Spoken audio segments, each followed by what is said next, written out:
What's up, folks? It's your boy Bob Hollywood back with another exciting review. Today's review is going to be this Marvel Legends controller Build-A-Wave series, Iron Man. I bought this at Ross just before Christmas for $5.99. I'm not a big Iron Man fan. I think that Robert Downey Jr. did a fantastic job in the MCU, but other than that, I don't care for the character. Not because he's done anything, I just don't know enough about him to like him. But this figure I bought, I'm going to probably try to do a custom with it. But before that, I figured, hey, I'll do a review. This figure was released in, I want to say 2023. Bear with me. I'm going to try to find it. I see 2022. So this figure is a little over a year. I don't know when in 2022 it came out. But now that we have the back of the box, let's just go over the other figures in the wave. The other figures in the wave include Thor. I saw that Thor at Ross, right? Yeah, I saw that Thor at Ross. I was like, I don't really want to spend the money. I have Blue Marvel. I'm going to do a review on him. I have Madam Hydra, who was the first one I got. I did not do a review on her. I was not doing reviews at the time, so I didn't. I think I've seen Speedball, and I passed on them. Again, it was $6, but it's like, I don't need it. Never seen Quake, and I've never seen U.S. Agent. Now, U.S. Agent is the figure I want. I have no problem just going ahead and paying full price for them. I just haven't done it yet. Also, while we're on the back of the box, let's look at Iron Man's bio. It says, Tony Stark resolves to get back to basics, donning a new stripped-down Iron Man armor inspired by his most classic designs. And it says that, and to my mind, this may as well just be the real Iron Man, the first suit. Not the first suit, but, you know, that classic yellow and red. I don't know much about Iron Man. On the sides of the box, we see this art, this killer artwork. It's the same art that's here. It's just less of it. At the top, we see Iron Man's head. There is no Build-A-Figure for this piece, which is fine. I've noticed that what they like to do is when they have repeat characters, characters that are constantly getting repaints or updated models, they don't necessarily give the Build-A-Figure piece. That way, people who don't need that character don't buy the piece. Don't buy it. They're not wasting their money just for a Build-A-Figure piece, basically. So you'll see that a lot with Wolverines and Iron Mans, and I want to say Captain America's. The only Captain Americas I've ever bought didn't have Build-A-Figure pieces, but they were more, I think it was the, I want to say 40th anniversary, 80th anniversary, whatever it was. I bought that one. Then I bought the in-game Captain America, but I bought that for another collector because I found it. I sold it to him at retail. Anyway, I'm going to go ahead and bust this Iron Man out of his plastic prison. Here's a barcode if you need it. Again, this you're not going to find this on store shelves. Again, big raw sticker for $6. Be right back. All right, I'm back. And I just got to give praise to Hasbro and their Marvel Legends. They're extremely easy to get out of the packaging. Obviously, when I do that, take them out the plastic prison, it lasts no time for you guys, but I take time to get the figures out. Marvel Legends typically, again, especially with the window packaging, don't typically have the little zip ties or anything on there, which is great. I was able to take them out the plastic. They had tape to keep the accessories in place, but that didn't stop me from ripping them out. So for the accessories, we'll go over the accessories first for this guy. There are these two, these smoke-looking things. And I want to say this could go, if it's smoke, it could go on his foot.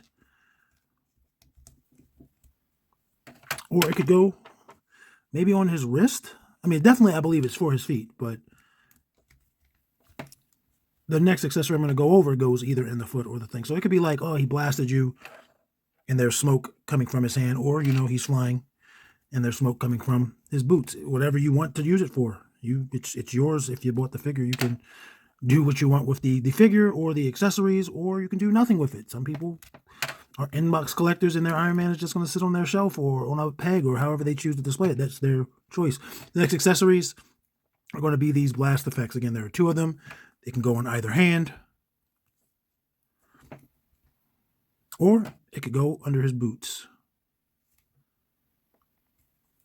So again, he could be blasting, or he could be flying, whichever your imagination wants you to do. I don't collect. I have one modern Iron Man. That's Iron Man 2020, which I've never opened. So maybe I'll do a review on him.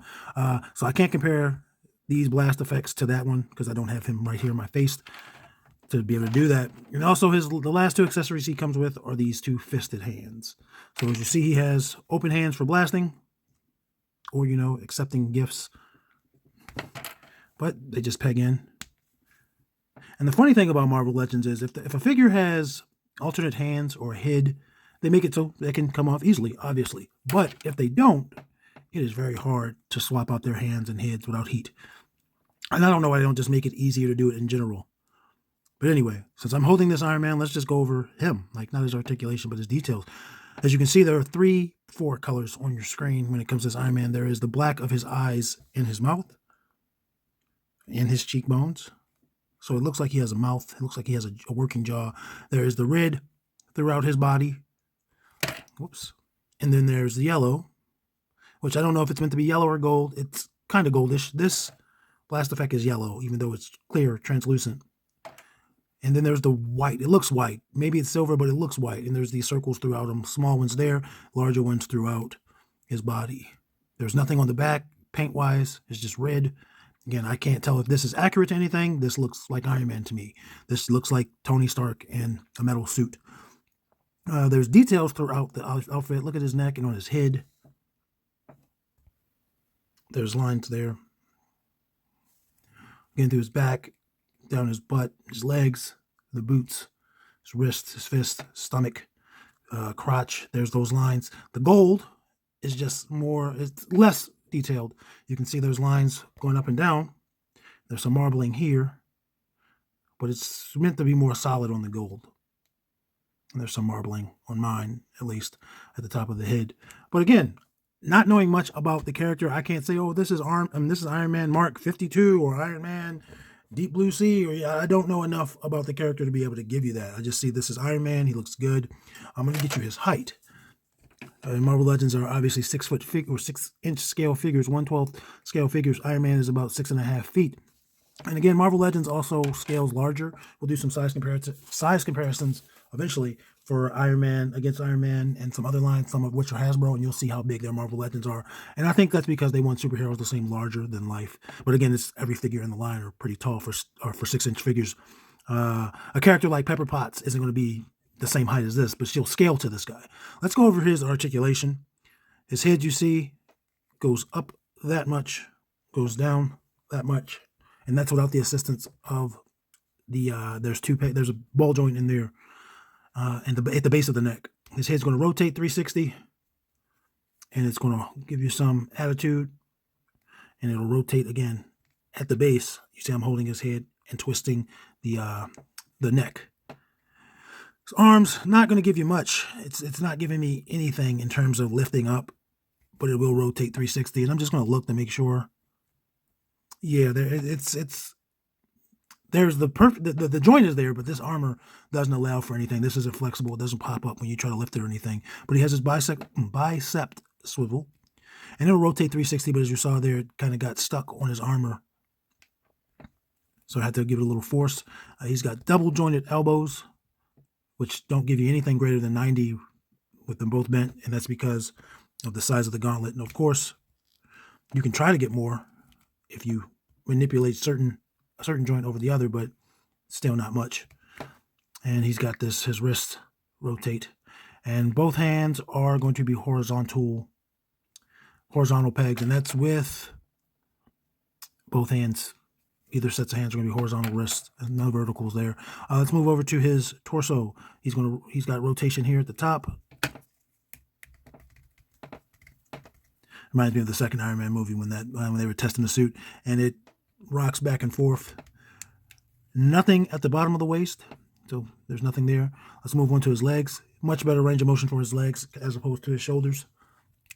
I guess that's because there's more clearance there. His legs are going to. I guess we could kick it up first, but yeah. He kicks up, it goes up that much, and it rotates at the thigh. This is softer. They're the same softness. It's just, as you could just see, that bends to rotate around. Double jointed knee.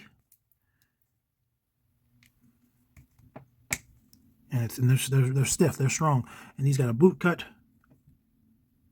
And he's got forward facing rocker. And it'll also rotate. I want to say, all in all, this guy's not stiff out of the box. This guy is willing to be played with.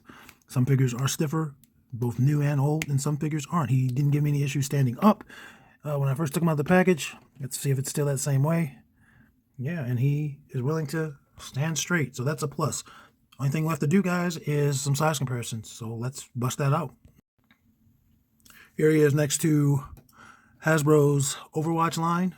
And these guys are, again, I was talking about Hasbro making their figure smaller. This is a small figure. This is a 6-inch figure. That's, I want to say their Overwatch line is their shortest line, their smallest line.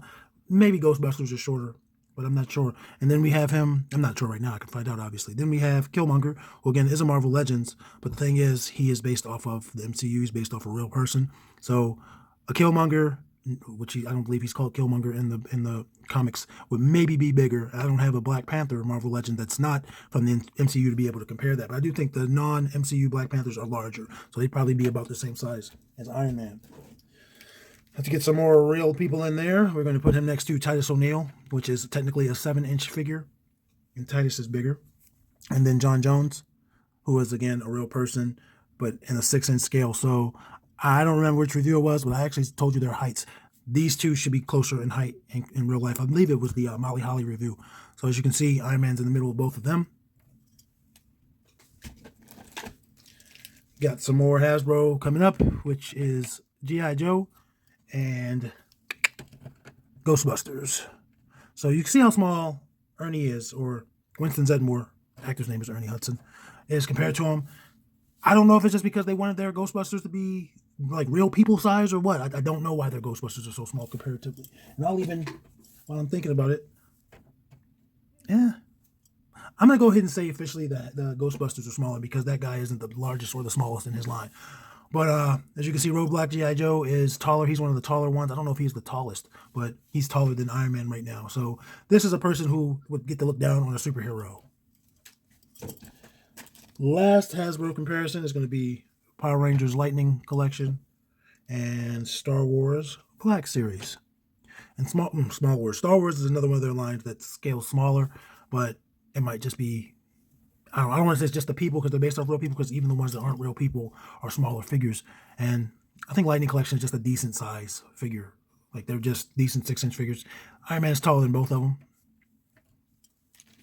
And for our final size comparison, we're going to move on to Mattel Multiverse and Mattel DC, I said Mattel Multiverse, excuse me, Mattel Masterverse and Mattel's DC Multiverse. And he's taller than both of these ladies, but they're going to give him a run for his money. They're up there. Again, this Andrea is a 7-inch scale figure, or 7-inch figure, and this Vixen is just a tall lady. Anyway, that's it. I wish I had an Iron Man to compare him to, but again, I haven't done the Iron Man 2020 review. Is it 2020 or 2022? I can't remember the year. And my other Iron Men were from like the first 2 waves of Marvel Legends, and I think one is broken. I think my Silver Centurion or Silver Century Iron Man is broken in my Modern Armor Iron Man. I don't know what that is right now. But yeah, he's going to be small. They're going to be smaller than this guy anyway. Marvel Legends blew up. I found that out the hard way with Cable. The first Marvel Legends Cable is a wonderful figure, but he's going to be short compared to this guy. Whereas if you compare him to the Cable in the, what wave is that? Sasquatch? And the other one is maybe Apocalypse. I can't remember. They're going to be bigger than this Iron Man. I know that much. Anyway, folks, take care of yourself, love your loved ones, love the people that you care about, and don't let the people who don't have positive energy for you affect you negatively. I know it's hard. I know being a human, being a part of the species comes with ups and downs, but do your absolute best to just try to stay positive. Try to do the things you need to do for yourself. Get health insurance, get life insurance, pay your taxes. And action figures speak louder than words.